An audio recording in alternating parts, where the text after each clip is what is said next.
Today's topic is about how much should you charge for a property wholesaling assignment fee.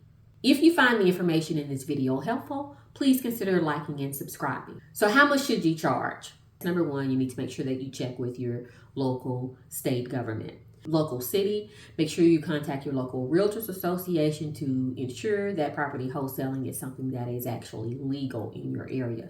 You don't want to actually do something wrong and actually cannot collect on your assignment fee. Number two, it actually depends on your experience. In the state of Louisiana, which is where I live, property wholesaling is actually legal in this area, so there's not a minimums and a maximums that we can actually collect. So I started off with a minimum fee of $1,000, and as I gained experience over time, the most that I've collected so far has been $30,000 in one property wholesaling transaction.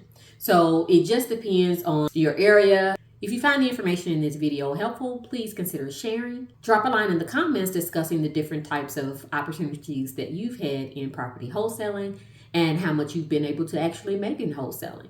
Talk to you soon.